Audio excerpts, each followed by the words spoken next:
जय मां शक्ति, जय मां कामाख्या। सम्पूर्ण भक्तवत्सललाई न्यानो अभिवादन।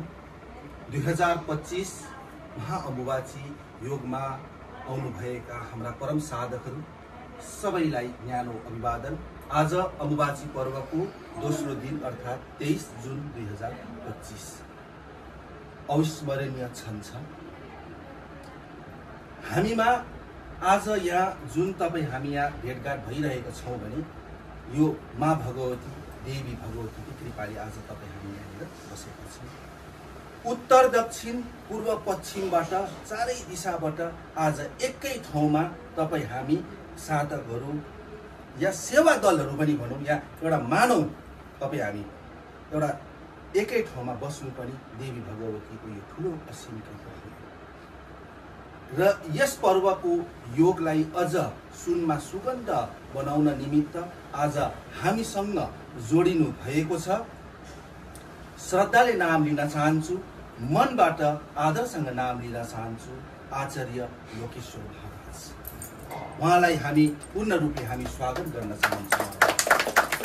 साथै दिल्लीबाट आउनुभएकी परम साधवी नामबाट नै उहाँको आनन्द झल्किएको छ, जुन हाम्रो अघि बाबा गुरुले भन्नुभयो। श्रद्धाले नाम लिन चाहन्छु सरिता आदि।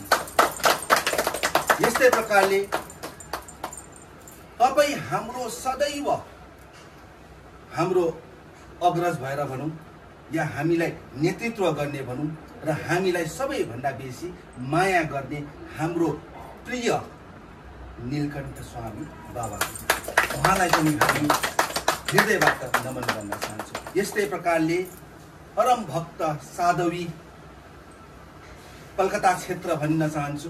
कलकत्ता क्षेत्र तारापीठबाट आउनुभएकी प्रत्येक वर्ष हामीसँग भेटघाट हुन्छन् हाम्रो विद्या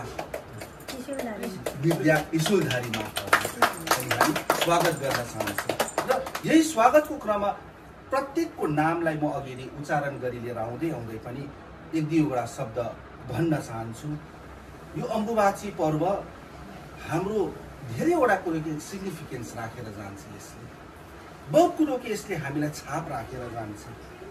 कोही राजस्थानबाट हुनुहुन्छ, कोही गुजरातबाट छ, कोही सुरतबाट छ, कोही नेपालबाट छ, कोही भारतबाट छ, कोही विदेशबाट छ, आफ्नो आफ्नो ठाउँबाट छ।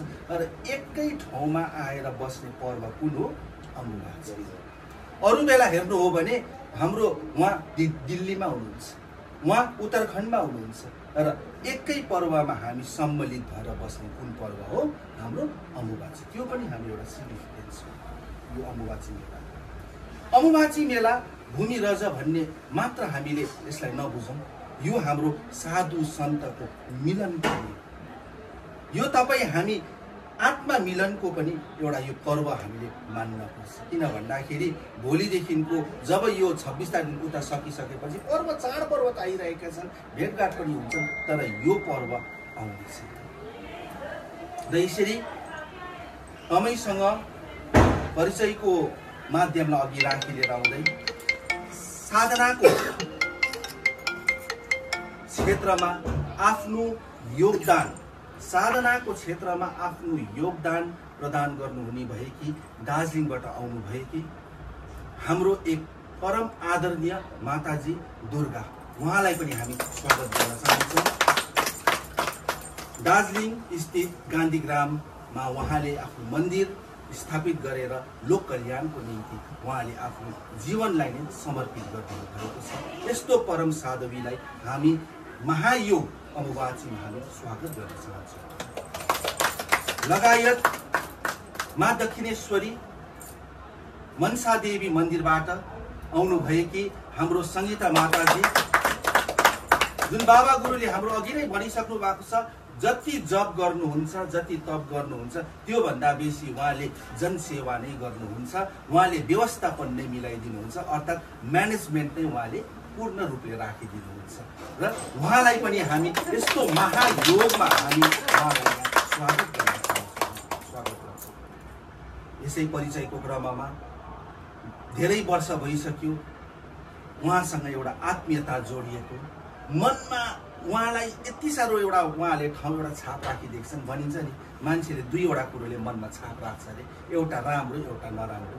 अवश्य नै तपाईँहरूले मनमा हाम्रो राम्रो छाप राखिदिनु भएको छ। काठमाडौँ नेपालबाट आउनु भएको हाम्रो श्रद्धेय पहिला नाम लिन चाहन्छु, मनले नाम लिन चाहन्छु, श्रद्धेय श्री सुनिल बस्नेतजी। उहाँलाई हामी स्वागत गर्छौँ।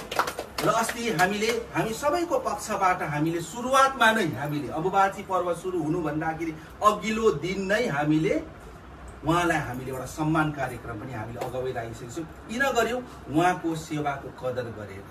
उहाँले जप तप जति गर्नुहुन्छ त्यो भन्दाखेरि बेसी सबको सेवा नै गर्नुहुन्छ, सेवा परम धर्म भनेर नै उहाँले निभाउनु भएको छ।